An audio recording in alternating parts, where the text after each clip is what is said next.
सद्गुरु साईनाथ महाराज की जय. जात्यावरचं गाणं सुरू झालं. बाबा देखील त्या खुंट्याला हात लावलाय, काही माता मावल्याने सुद्धा हात लावलाय. एक म्हातारी बाबांना म्हणते, बाबा तुम्ही फक्त हात लावा खुंट्याला.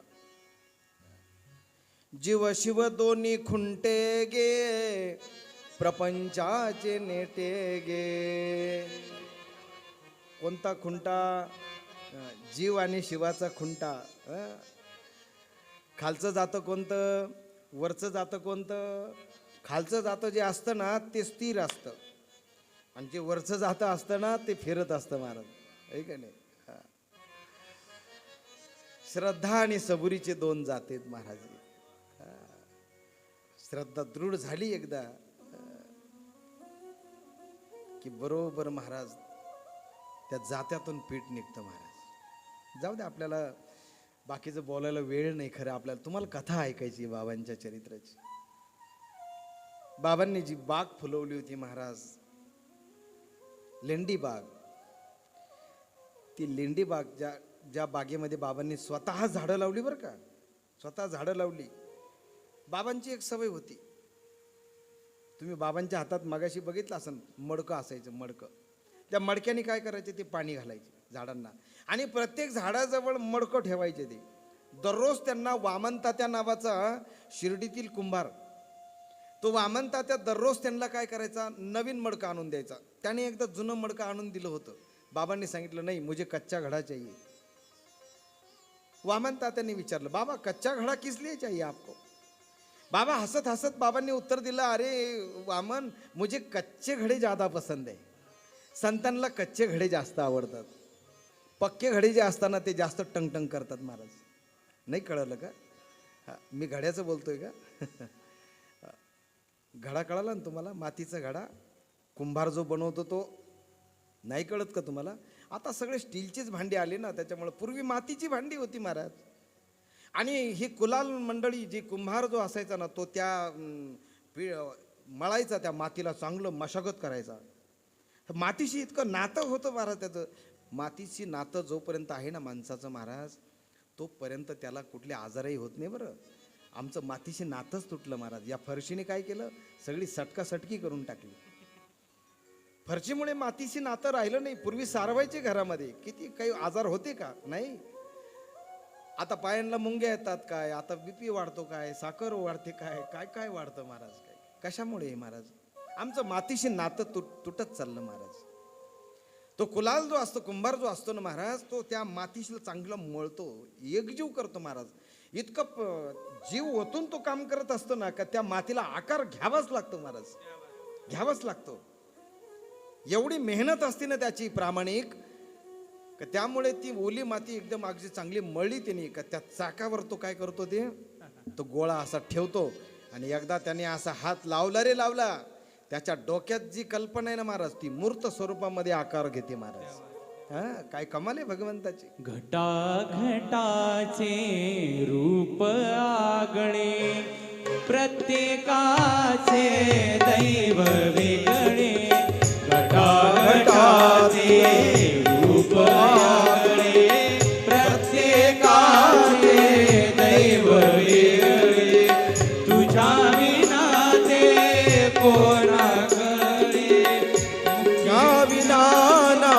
कोणा न कळे, मुखी कुणाचा पडते दोणी, कुणा मुखे अंगार. तू वेडा कुंभार विठ्ठला, तू वेडा कुंभार. फिरत्याचा का वरती देसे मातीला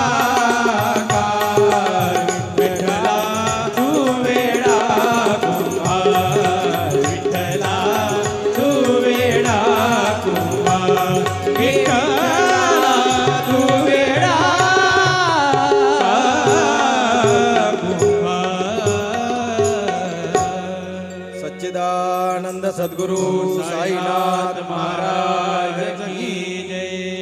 ओम जय साई राम, जय साई राम आदिनांत तुम्हारा तुम्हें श्रद्धा नमन हमारा ओम जय साई राम आदिनांत तुम्हारा तुम्हें श्रद्धा नमन हमारा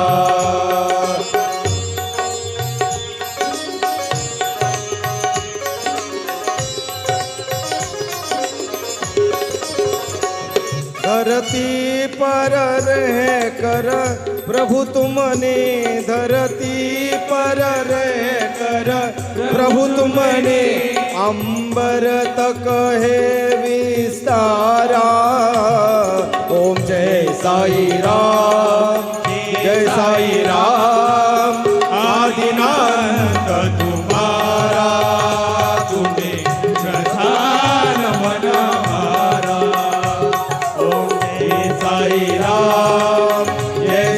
राम आदिनाथ तुम्हारा तुम्हें श्रद्धा नमन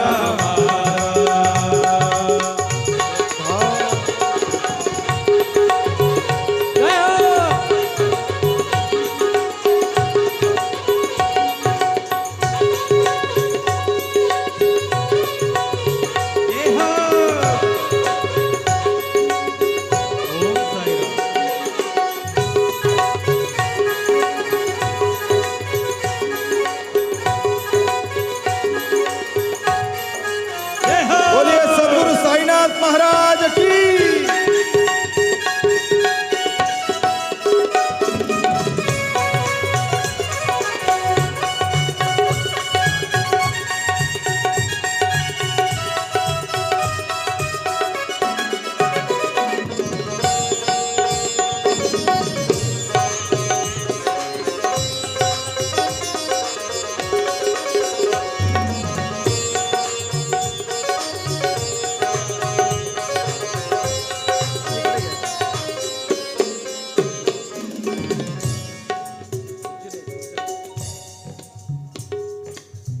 बजरंग बलींचं आगमन झालंय प्रभू श्री रामांचं आणि लखन भैया जानकी मैयाचं आगमन झालंय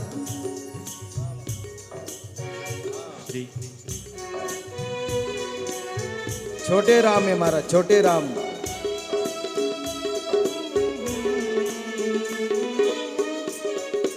हो हो प्रभु रामचंद्र भगवान की पवन सुत हनुमान जी महाराज की जय जानकी मैया की लखन जी भैया की जय सच्चिदानंद सद्गुरु साईनाथ महाराज की जय ओम साईराम ओम साईराम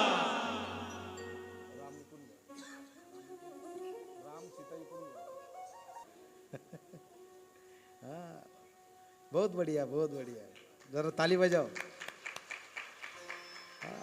अरे किती जरी म्हातारी झाली ना तरी सुद्धा हे ज्यावेळेस चित्रीकरण पाहिजे ना त्यावेळेस सांगल ती ही मी आहे छोटी छोटी गैया छोटे छोटे ग्वाल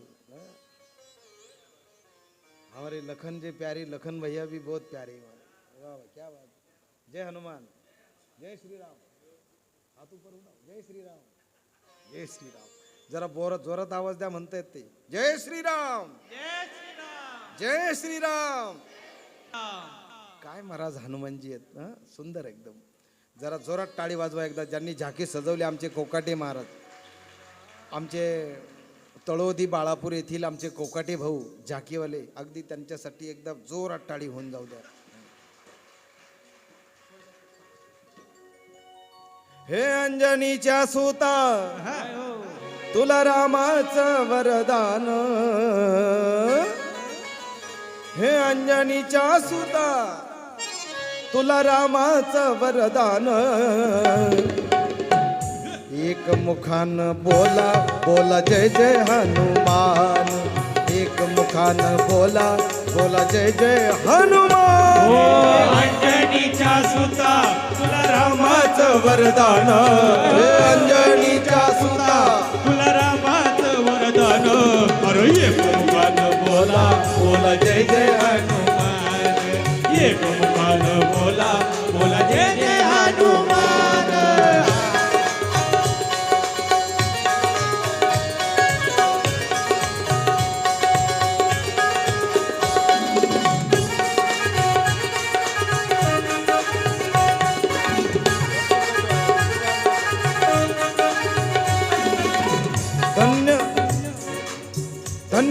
तुझी राम भक्ती धन्य तुझी काया बालपणी गेलासी तू सूर्याला धराया धराया बालपणी गेलासे तो सूर्याला धराया हे बालपणी गेलासे तो सूर्याला धराया धरली धरले आसमान आदरली ही धरली धरले आसमान मुखानं बोला बोला जय जय हनुमान एक मुखानं बोला बोला जय जय हनुमान मुखाने बोला बोला जय जय हनुमान एक मुखाने बोला बोला जय जय हनुमान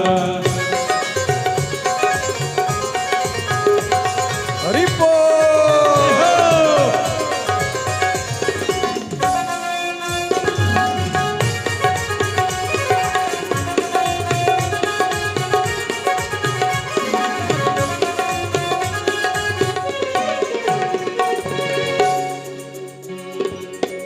पवन सुत बजरंग बली हनुमान जी महाराज की जय. शिर्डीला द्वारकामाईच्या आणि चावडीच्या बरोबर मध्यभागी मारुतीराय आहेत. बाबा त्या मंदिरामध्ये साफसफाई करायची. आजही बाबांचा पालखी सोहळा जो निघतो ना महाराज, तो पालखी सोहळा मारुतीच्या मंदिरासमोर थांबतो काही क्षण. त्या काळामध्ये सुद्धा बाबा असताना बाबा बरोबर तिथं पालखी थांबवायची आणि बाबा बाहेरून असे हातवारी करायचे काहीतरी मारुतीला. काय त्यांची भाषा त्यांची त्यांनाच कळत असेल महाराज. रोज अभिवादन करायचे मारुतीरायाला. असे मारुतीराया रामप्रभू आहेत. लखनजी भैया, जानकी भैया. तुम्ही म्हणाल साई कथेमध्ये यांचं काय नेमकं काय कथा कशी आहे? अहो, साई चरित्रामध्ये गोड कथा आली महाराज. शिर्डीमध्ये रामनवमीचा उत्सव कसा सुरू झाला त्याची सुंदर अशी कथा आपण श्रवण करणार आहात. कारण आता शिर्डीमध्ये साई भक्तांची गर्दी वाढू लागली.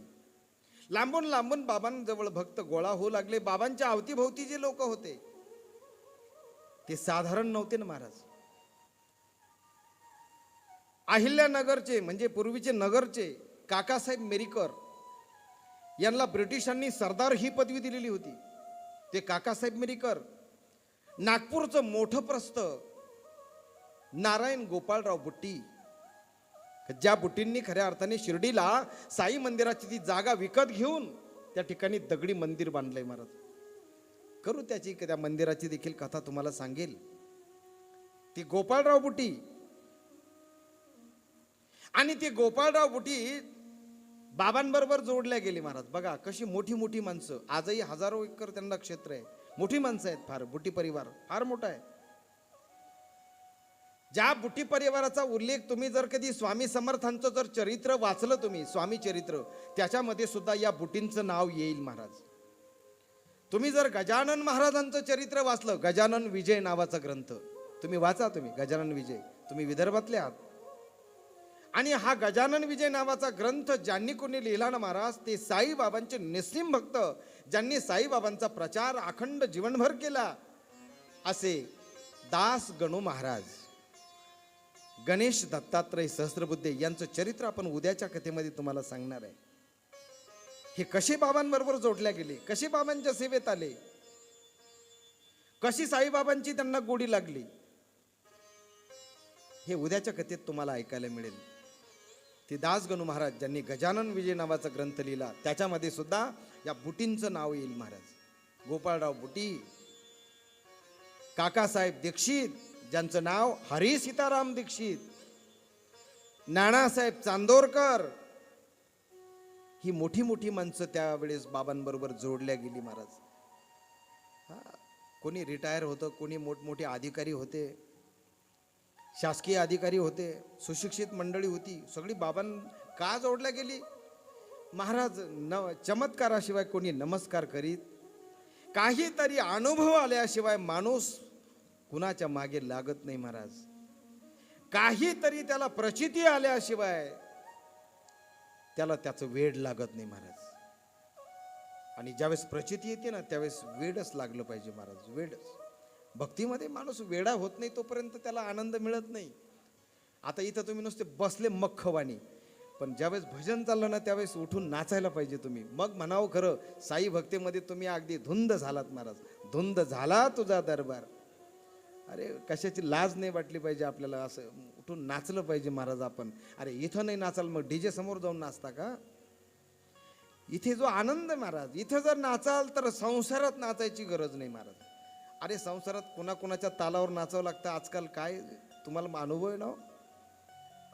आजकाल तर सगळं टेन्शनमध्ये दिसतं महाराज. ज्याला मुलीचं लग्न करायचं त्यालाही टेन्शन, ज्याला मुलाचं लग्न करायचं त्यालाही टेन्शन. तो मुलीवाला तरी कमी टेन्शनमध्ये दिसतो, पण ज्याला सून करून आणायची ना तो भल्या टेन्शनमध्ये आहे. त्याला मोठा प्रश्न पडलाय महाराज. त्याला म्हणण्यापेक्षा तुम्हाला जास्त प्रश्न पडलाय. येणारी सून कशी असेल? हां, येणारी सून सून सून फक्त तू फक्त सून. आता सासूने फक्त सून. आता गुमसुम राहायचं. आता सासूने गुमसुम राहायचं. वा अरे काय पूर्वीचा काळ होता महाराज. सुना अशा मुठीमध्ये अशा जीव धरून अशा संसार करायच्या महाराज. नांदायचं म्हटलं ना पूर्वीच्या सुना, मी पूर्वीचं सांगतोय, पूर्वीचं कठीण आहे महाराज. डोक्यावरचा जर पदर पडला ना खाली तर अशा म्हाताऱ्या अशा होत्या कठीण. त्या म्हणायच्या पदर जर डोक्यावर नीट राहत नसेल ना तर खिळे ठोकून घ्या. आता नका घेऊ लगेच. मी फक्त उदाहरण दिलं. पूर्वीचा काळ होता मग. कालाय तस्मै नमः. काळाच्या बरोबर चालावं लागतं, मान्य आहे. पण इतकंही नका चालू काळाच्या बरोबर की आपले संस्कार विसरून जाऊ नका. आपल्या संस्काराचं जतन करा माता माऊल्यानं, तुमच्या हातात आहे. आपल्या मुलीला तुम्हीच जर कधी आपरी चिपरी कपडे जर घालायला लागले तर मग बाकीच्यांना काय नाव ठेवणार महाराज? अंगभर कपडे घाला महाराज. मुस्लिम समाजामध्ये आदर्श घ्या त्यांचा. आजही महाराज मुस्लिम स्त्रीचं अंग म्हणजे नखवर सुद्धा अंग तुम्हाला दिसणार नाही. खरंय का नाही? मी समर्थन त्यांचं करतो म्हणजे फार त्यांचे गुण गातो, गैरसमज करू नका. परंतु जे चांगलं आहे त्याला चांगलंच म्हटलं पाहिजे महाराज. जे चांगलं आहे त्याला चांगलंच म्हटलं पाहिजे. आपण हिंदू आहोत, आपल्या कपाळाला गंधच पाहिजे महाराज, गंधच पाहिजे. खरंय का नाही? आपल्या कपाळाला गंधच पाहिजे.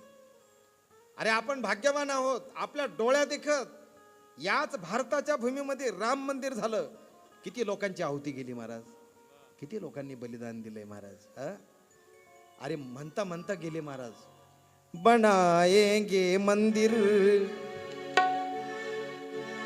कसम तुम्हारी राम प्राण से प्यारा है, प्राण से प्यारा है.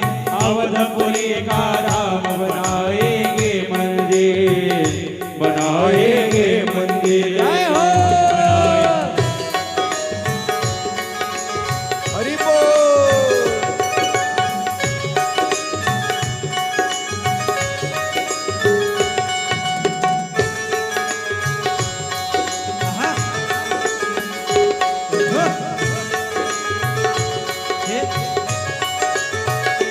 ये सपना पूरा करके रहेंगे हमने मन में ठाना. जय श्री राम. सरहद को हम पार करेंगे, के गाए जमाना.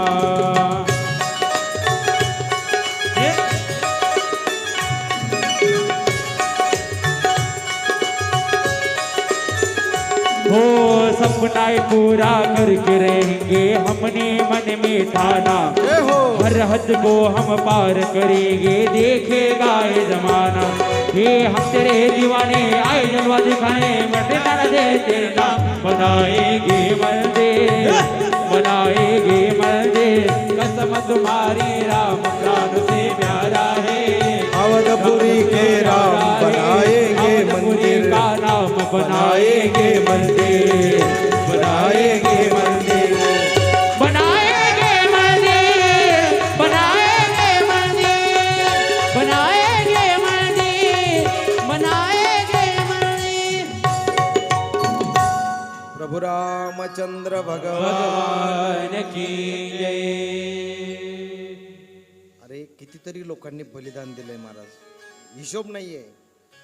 ज्यांची नोंद तुम्हाला माहिती आहे फक्त तेवढंच फक्त तुम्हाला माहिती आहे. परंतु आज अयोध्येमध्ये जे राम मंदिर तुम्हाला दिसतंय ना महाराज, ते अनेक लोकांचं बलिदान आहे महाराज, अनेक साधू महंतांचं बलिदान आहे त्याच्यामध्ये. हा, त्या शरयूने काय काय काळ पाहिला महाराज. हा, त्या शरयूने अगदी रामायणापासून जर कधी बघितलं तर त्या शरयूने बालराम बघितले आहे की नाही, बालस्वरूपामध्ये. हा, बालस्वरूपातील राम पाहिले, त्यांनी तारुण्यातले राम पाहिले. त्या शरयूने रामप्रभू वनवासाला जाताना सुद्धा पाहिले. त्या शरयूने रावणाचा वध करून रामप्रभूंना पुन्हा अयोध्येत येताना सुद्धा पाहिले. त्या शरयूने रामप्रभूंचा राज्याभिषेकही पाहिलाय. त्या शरयूने उर्मिलेचा त्यागही पाहिलाय. त्या शरयूने वैदेहीचा त्याग पाहिलाय. त्या शरयूने लखनजींचा त्याग पाहिलाय. त्या शरयूने राजा दशरथाला डोळ्यासमोर जाताना पाहिलंय महाराज. चौघे पुत्र राजा दशरथा, पण अंतकाळी एकही नव्हता. 4 पुत्र होते राजा दशरथाला, पण शेवटी कोणीच नव्हता. हे त्या शरयूने पाहिलंय महाराज. आज ती शरयू पाहते. युगानंतर युगानंतर 5000 वर्षानंतर नवे त्रेतायुगानंतर आज इतक्या युगानंतर किती उशीर झाला या भारतभूमीमध्ये रामप्रभूंचं मंदिर होण्यासाठी. इतका उशीर, पण देर आहे दुरुस्त आहे. देर आहे दुरुस्त आहे, काही हरकत नाही. उशिरा का होईना, पण असं मंदिर झालं. असं मंदिर झालं की महाराज प्रत्येक घरातलं काही ना काहीतरी कणकण त्याला काय झालंय, अर्पण झालंय महाराज. ज्यांनी दिलं त्यांना या व्यासपीठावरून धन्यवाद, त्यांना वंदन त्यांच्या चरणावर, ज्यांची मदत झाली महाराज. आता बनाएंगे मंदिर नाही, बन गया मंदिर आहे का नाही, बन गया मंदिर. असे रामप्रभू श्री रामचंद्र कृपालु भज मन हरण भव भय दारुण नवकंज लोचन कंज मुख कर कंज पद कंजारुण.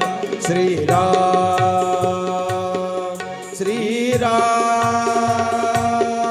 श्रीराम श्रीराम.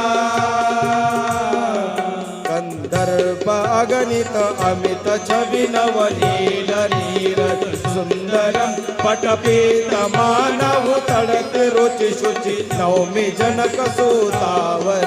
श्रीराम श्रीराम श्रीराम श्रीराम. लोकाभिरामं रणरंगधीरं राजीवनेत्रं रघुवंशनाथं कारुण्यरूपं करुणाकरत श्रीरामचंद्रं शरणं प्रपद्ये. रामनवमी जवळ आली आणि रामनवमी जवळ आली म्हणून कोपरगावचे गोपाळराव गुंड बाबांच्या द्वारकामाईमध्ये आले. सरकारी नोकरीमध्ये होते आणि कोपरगाव या ठिकाणाहून ते बाबांच्या दर्शनासाठी सारखे येत असत. आणि गोपाळराव गुंडांनी साईबाबांजवळ इच्छा व्यक्त केली, बाबा आपणही शिर्डीमध्ये रामनवमी साजरी करू. बाबा गोपाळराव गुंडांना म्हणाले, गोपाल अरे रामनवमी भी मनाएंगे और ईद भी मनाएंगे, उरुस भी निकालेंगे. बाबांनी सांगितलं, अरे बाबा उरुस सुद्धा होईल आणि रामनवमी, कारण काही मुस्लिम बांधव सुद्धा येऊन गेले, त्यांनी देखील उरुस साजरा करायचा अशी इच्छा व्यक्त केली. बाबांनी सांगितलं, लेकिन इसके लिए तैयारी तो करना पड़ेगी, तैयारी करनी पड़ेगी. मग काय काय तयारी करावं लागेल. बाबांनी सांगितलं, सर्वात अगोदर परवानगी आणावं लागेल. उत्सव साजरा करायचा आहे, परवानगी लागेल. उत्सव साजरा करायचा आहे, पाण्याची व्यवस्था करावी लागेल. उत्सव साजरा करायचा है, स्वच्छता करावी लागेल. और ये सब तैयारी करनी पड़ेगी. राम लला का आगमन हमारे शिरडी में हो जाएगा, हमारी द्वारावती में. वैसे मेरी द्वारावती में कृष्ण लल्ला का और राम लल्ला का वास तो हमेशा है. बाबा गोपाळराव गुंडांना सांगतायत. आणि महाराज नेमकं ही सगळी चर्चा शिर्डीमध्ये हळूहळू पसरली. शिर्डीतील कुलकर्ण्याला मात्र हे खटकलं. या रामनवमीला परवानगी मिळूच नाही म्हणून त्या कुलकर्ण्याने प्रयत्न केले महाराज. काय परवानगी मिळूच नाही म्हणून नगरला ज्या वेळेस अर्ज दिला महाराज, रामनवमीचा उत्सव साजरा करायचा परवानगी मिळावी, त्यावेळेस कलेक्टरनी म्हणजे जिल्हाधिकाऱ्यांनी परवानगी नाकारली. अनेक भक्तांना वाईट वाटलं, कुलकर्ण्याला आनंद झाला. परंतु बरेच भक्त बाबांकडे गेले, गोपाळराव गुंड बाबांकडे गेले. बाबा अब क्या करना? बाबांनी सांगितलं, परवानगीसाठी त्यांनी नेमकं काय मागितलं. त्यांनी सांगितलंय शिर्डीमध्ये पाण्याची व्यवस्था नाही, हे कारण त्यांनी दाखवलंय. ऐसा आहे क्या? बाबांनी सांगितलं, त्यांनी जे कारण दाखवलं ना, त्या कारणालाच आपण मारून टाकू, ते कारणच आपण संपून टाकू. ताड दिवशी बाबा उठले द्वारकामाईमधून. बाबांनी हातामध्ये पायघोळ धरला. बाबांचा जो गणवेश होता ना, तो गणवेश आता कसा होता? बाबा डोक्याला फडका बांधायचे, अंगामध्ये कफनी घालायचे, खाली लुंगी असायची, कधी धोतर असायचं. बाबांनी पेहराव बदलावला कधीपासून? ज्या दिवशी मोहिद्दीन तांबोळी बरोबर बाबा कुस्ती हरले. मोहिद्दीन नावाचा पैलवान तो यायचा, राहता वगैरे या परिसरामध्ये, शिर्डीच्या परिसरामध्ये यायचा, कुस्त्या जिंकायचा. बाबांना सुद्धा कुस्तीचा नाद होता, बाबांना सुद्धा कुस्तीचा छंद होता. बाबा कुस्तीचा छंद का होता? त्याचं कारण आहे, पूर्वीचे संत हे कुस्तीच करायचे महाराज. आणि ही कुस्ती करता करता ते काय करायचे? शरीर सौष्ठव, सगळ्यांचं शरीर चांगलं राहावं, सुदृढ राहावं, आपल्या शरीराचा विकास व्हावा. आणि म्हणून संतांचं पाहून बाकीचे लोक सुद्धा तालमी, गावोगाव तालमी टाकायचे, बजरंगबलीचा फोटो लावायचे, तालमी करायचे, शरीर कामवायचे. आणि संत त्याच्यामध्ये अग्रेसर असायचे. साईबाबा सुद्धा पैलवानकी करायचे, व्यायाम करायचे. संतांकडून हे शिकावं महाराज आपण. आणि बाबा कुस्ती करायचे, बाबांना कुस्तीचा छंद होता. परंतु ज्या दिवशी मोहिद्दीन तांबोळी बरोबर कुस्ती हारले बाबा, त्याच्यानंतर साईबाबा कधी परत कुस्ती खेळले नाही. परत कधी साईबाबा कुस्ती खेळले नाही महाराज. ती शेवटची कुस्ती ठरली. त्याच्यानंतर बाबांनी, साईबाबांनी पेहराव आपला बदलून टाकला. अंगावरचे जे पायजमा वगैरेचे काय घालायचे बाबा, ते सगळं बदलून टाकलं. बाबा धोतर घालायला लागले, अंगात कपनी घालायला लागले आणि डोक्याला फडका बांधायला लागले.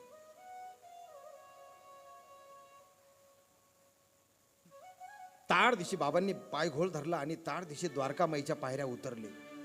द्वारकामाईच्या पायऱ्या उतरले, हातामध्ये चिमटा आहे. ताड ताड ताड ताड बाबा निघाले. बाबांच्या मागं सगळे द्वारकामाई मधील सगळी गर्दी निघाली. पाहता पाहता बाबा लेंडी बागेच्या पुढं गेले. आणि बरोबर बाबांनी ज्या ठिकाणी पटांगण होतं ना, त्या पटांगणामध्ये बाबांनी इकडं तिकडं पाहिलं, सूर्यनारायणाकडं पाहिलं, अभिवादन केलं, नमस्कार केला सूर्यनारायणाला. आणि जोरात चिमटा आपटला महाराज. आणि जोरात चिमटा आपटला आणि त्या चिमटा आपटल्या जागेवरून बाबांनी माती घेतली. हातात काही फुलं होती, ती फुलं घेतली आणि बंद पडलेल्या विहिरीकडे बाबा ताड ताड ताड ताड ताड ताड निघाले. आणि त्या बंद पडलेल्या विहिरीमध्ये बाबांनी ती फुलं फेकली. हातातली जी काही उदी होती ती टाकली. आणि काय चमत्कार आहे महाराज, बंद पडलेली विहीर त्या ठिकाणं गंगा मैयाला प्रगट व्हावं लागलं. बोलिये गंगा मैया की जय. आणि त्या विहिरीमध्ये जे पाणी ते खळखळ खळखळ खळखळ पाणी वाजायला लागलं.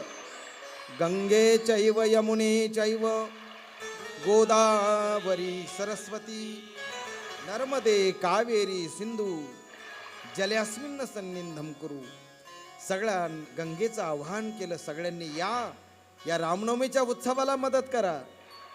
बाबांनी आव्हान केलं आणि सगळ्या गंगामया त्या ठिकाणी प्रगट झाल्या. आणि सगळीकडं वाऱ्यासारखी बातमी पसरली. कलेक्टरपर्यंत बातमी गेली की शिर्डीत पाण्याचा प्रश्न सुटला. अरे कितीही पाणी उपसलं तरी त्या विहिरीचं पाणी उपसत नाहीये. आणि मग कलेक्टरला नाईलाजाने का होईना पण परवानगी द्यावी लागली. शेवटी कलेक्टर स्वतः आले, जिल्हाधिकारी स्वतः आले. बाबांना सांगितलं, बाबांनी सांगितलं का ज्यावेळेस चांगली गोष्ट आपण करतो त्यावेळेस त्या चांगल्या गोष्टीला विरोध करणारे सुद्धा काही लोक असतात. आपल्या जीवनामध्ये सुद्धा आपण हा अनुभव घेतो. तुम्ही कितीही चांगली गोष्ट करा, कुणीतरी नाव ठेवणारं असतंच. तुम्ही साधा लोणच्या पापड्याचा बिझनेस चालू करा, तरी सुद्धा शेजारीने तुम्हाला नाव ठेवल्याशिवाय हा म्हणजे तुमची शेजारी नाही सांगत मी, पण कुणीतरी तुम्हाला नाव ठेवल्याशिवाय आता आता हेच उरलं का? दाराला साधी तुम्ही पाठी जरी लावली का, येथे पिको फॉल करून मिळेल तरी सुद्धा लोक तुम्हाला नावच ठेवतील महाराज. तुम्ही साधं शिलाई करून ब्लाऊज शिवायचं जरी शिकलात तुम्ही तरी तुम्हाला नावच ठेवतील. परंतु नये कान तये ठाई. महाराज आपल्याला जे योग्य वाटतं ना, ज्याने कुणाचं अहित होणार नाही, ज्याने कुणाचं नुकसान होणार नाही, असं कार्य करण्यासाठी महाराज भगवंताला स्मरण करायचं, भगवंताला स्मरून आपण कार्य केलं पाहिजे. महाराज जगाकडे जर लक्ष द्याल तर जग असे महाराज, जग तुम्हाला पायी चालू देणार नाही आणि घोड्यावरही बसू देणार नाही. जुने कीर्तनकार दृष्टांत सांगायचे बघा. एक घोडं होतं, दोघं बापले का असे चालले महाराज घोडं हातात धरून, आणि हातात धरून चालले तर मग कोणीतरी म्हटलं काय बावळटे, अरे खुशाल चाललं हातात घोडं धरून, अरे लहान पोरगं तुला कळत नाही का, ते लहान पोरगं तर कमीत कमी घोड्यावर बसव. त्या माणसाने बिचाराने ते लहान पोरगं घोड्यावर बसवलं. पुढे काही अंतर गेल्यावर काही लोक म्हणू लागले काही डोक्याचा भाग आहे का, अरे त्या पोराला नाव ठेवायला लागले, काही डोकं आहे का तुला, खुशाल तू बसला आणि त्या म्हाताऱ्याला चालायला लावलं. तो उतरायला लागला. बाबा म्हटले जाऊ दे दोघंही बसू आपण, आपलं घोडं जरा मजबूत आहे. बसले महाराज दोघं त्या घोड्यावर. पुढं काही अंतर गेल्यानंतर महाराज लोक परत बोलायला लागले काही दयामाया तुम्हाला, अरे त्या घोड्याचा जीव जाणं. खुशाल दोघंच्या दोघं त्या घोड्यावर बसले. शेवटी वैतागले महाराज, वैतागले खाली उतरून पुन्हा चालायला लागले. पुन्हा लोक बोलायला लागले, अरे त्या घोड्याला हातात धरून चालवलात, काही तुम्हाला डोक्याचा भाग. शेवटी महाराज दोघांनी उचललं घोडं, डोक्यावर घेतलं. नाही कळलं? बस बस बस डोक्यापर्यंत ठीक आहे. कळलं की नाही कळलं? लोगों का काम है कहना महाराज, कुछ तो लोग कहेंगे, लोगों का काम है कहना. अरे बाबा लोक काय बोलत राहतात, लोकांकडे लक्ष देऊ नये. आपण चांगलं जे असेल ते चांगलं निश्चित करावं. साईबाबांनी ठरवलं होतं की रामनवमीचा उत्सव करायचा. सगळी तयारी झाली. गोपाळराव गुंड कोपरगावचे त्यांनी मोठी मदत केली महाराज, खूप त्यांनी पुढाकार घेतला. बाकीची मुस्लिम मंडळी होती त्यांनी सुद्धा उरुसाची तयारी केली. रामनवमी आणि उरुस एकाच वेळेस साजरा करायचा. किती विलक्षण आहे महाराज, किती विलक्षण आहे. परंतु हे फक्त साईबाबाच करू शकतात महाराज. हे फक्त माझे बाबाच करू शकतात. आणि पाहता पाहता रामनवमीचा उत्सव जवळ आला. सगळीकडे शिर्डीला गुढ्या उभारल्या गेल्या. सगळी शिर्डीमध्ये सडा समार्जन करण्यात आलं. सगळीकडे रांगोळ्या काढण्यात आल्या आणि सगळी शिर्डी अशी फुलवली महाराज. जिकडे तिकडे फुलांचे सडे, गुलालाचे सडे, केशराचे सडे आणि सगळ्या शिर्डीमध्ये आनंदी आनंद झाला महाराज. आणि जणू काही त्या दिवशी दिवाळीच साजरी झाली. बाहेरची साधू संत कीर्तनकार बाकीची महाराज मंडळी त्या ठिकाणी यायला लागली आणि रामललाचं भजन करायचं. परंतु बाबांनी आधीच सांगितलं होतं की आपल्याला रामनवमी करायची म्हणजे कीर्तन करावं लागेल आणि रामनवमीचं कीर्तन झाल्यानंतर परत काल्याचं सुद्धा कीर्तन करावं लागेल. कोण करणार कीर्तन? आणि मग त्या ठिकाणी सगळी तयारी झालेली आहे. रामनामाचं भजन सुरू झालेलं आहे महाराज. श्री राम जय जय राम, श्री राम जय जय राम, श्री राम जय जय राम, श्री राम जय जय राम, श्री राम जय जय राम, ओ श्री राम जय जय राम,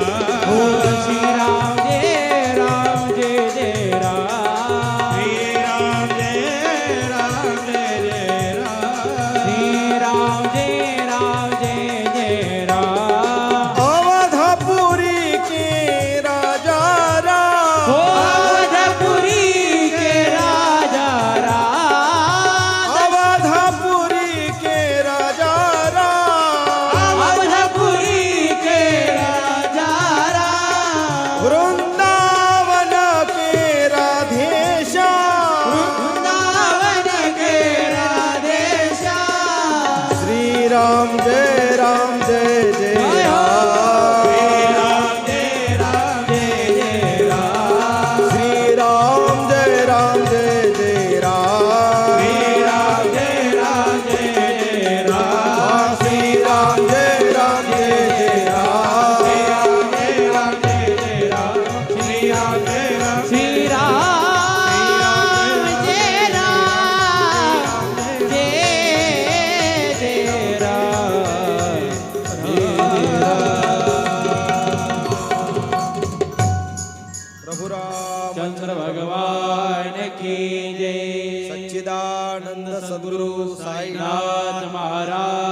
की जय. रामनवमीचं कीर्तन करायचं कोणी? मग जागेश्वर भीष्म. जागेश्वर भीष्मांनी कीर्तन करायचं ठरवलं महाराज. जागेश्वर भीष्म म्हटले मी कीर्तन करेल. त्याच्यानंतर रामनवमीचं कीर्तन सातारकर बुवांनी सुद्धा केलं. सातारकर त्यावेळचे म्हणजे जे सातारकरचे बुवा प्रसिद्ध होते महाराज त्या काळामध्ये, तर त्या सातारकरच्या बुवांनी देखील बरीच वर्ष त्या ठिकाणी रामनवमीच्या कीर्तनाची सेवा केली, काल्याची सेवा केली. आणि मग सगळ्या उत्सवाची तयारी झाली महाराज. मग कीर्तन चालू झालं महाराज. रामनवमीचं पाळणा वगैरे त्या ठिकाणी पाळणा सजवण्यात आला महाराज.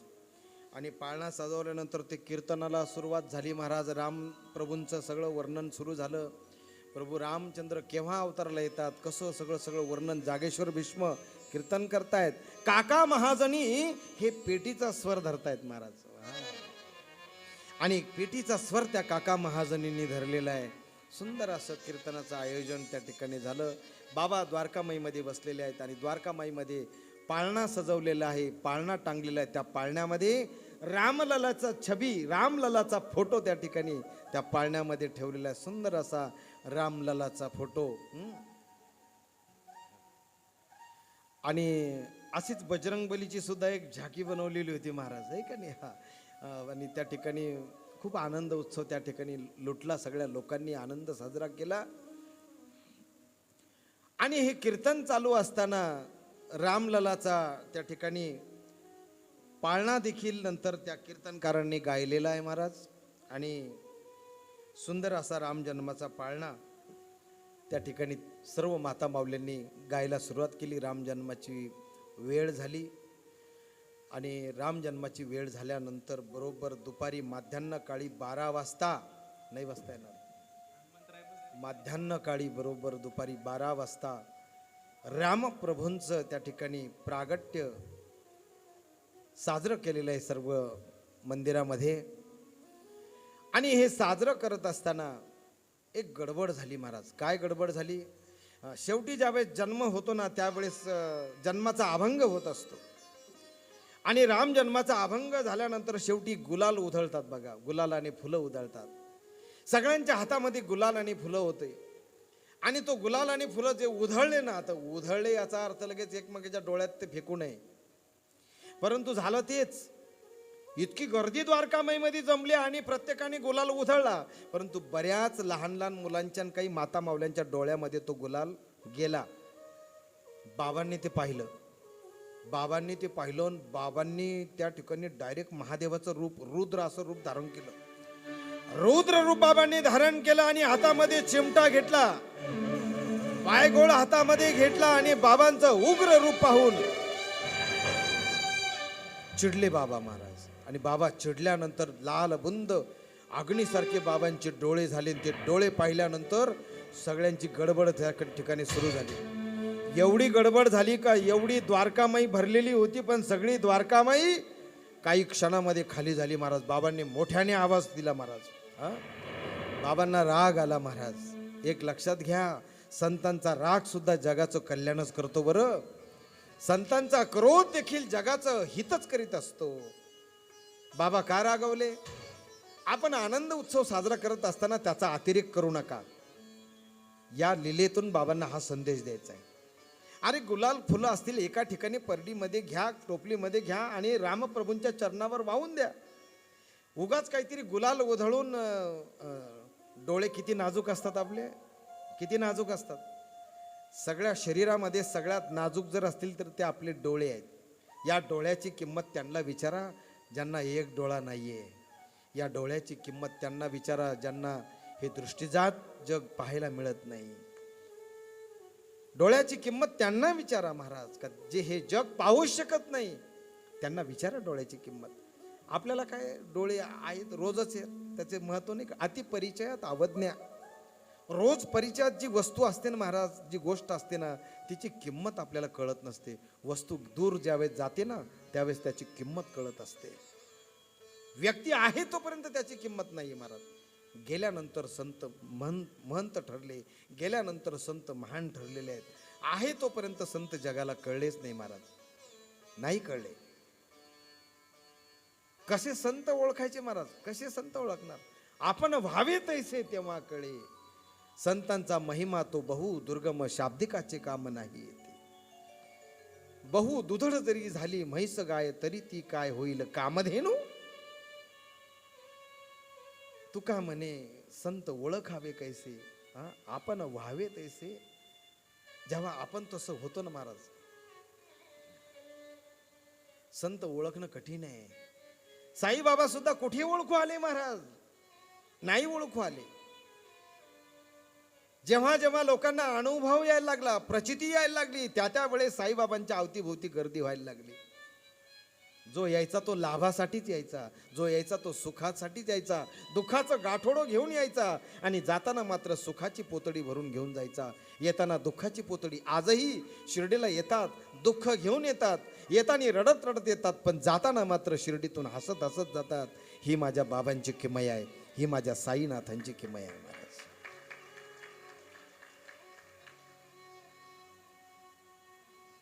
आणि साईनाथांच्या त्या क्रोधामुळे काय झालं, सगळेजण पळायला लागले. राधाकृष्णमाई पाळणा सोडायला लागली. कोण राधाकृष्णमाई? संगमनेरच्या खाशोबा देशमुखाची जी आई महाराज, जी राधाकृष्णाची मूर्ती घ्यायची महाराज. ही राधाकृष्णमाई म्हणजे द्वारकामाईमध्ये तिने अनशन केलं होतं, अनशन, उपोषण. ती बाबांना म्हणायची, बाबा मला तुम्हाला गुरु करायचंय, मला दीक्षा द्या, मला माळ घाला. बाबा म्हणायचे, आता मी काय तुला दीक्षा देऊ म्हातारे. देखो बुढ़ी माँ, ज्यादा जिद मत करो, तुम खाली जपते जाओ, भजन करते जाओ. राधाकृष्ण माईच्या डोळ्यात पाणी आलं. ती बाबांना म्हणायला लागली, बाबा मुझे मालूम है आपने मंत्र दिया है. कुणाला मंत्र दिला? बाबा तिला विचारत होते. मैं जानती हूँ आपने बहुत लोगों को मंत्र दिया है, भगवान का नाम दिया है, मुझे भी नाम दे दो. बाबा म्हटले, बुढ़ी माँ जिद छोड़ दो. एक दिवस झाला, 2 दिवस झाला, 3 दिवसापासून म्हातारी उपाशी आहे, पाणी सुद्धा सोडलं. बाबा जब तक आप मुझे गुरु मंत्र नहीं देते तब तक मैं पानी नहीं पीने वाली, अन्न नहीं खाने वाली.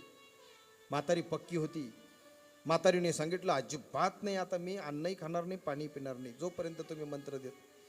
माधवराव देशपांडे आले, जवळ आले, बाबांना म्हणायला लागले, देवा अरे इस बुढ़ी को दे दो कुछ मंत्र, द्या काहीतरी मंत्र द्या तिला. जसं तुम्ही कितीतरी, जसा जसा भक्त येईल ना तसं तसं बाबा त्याला मंत्र द्यायचे बरं.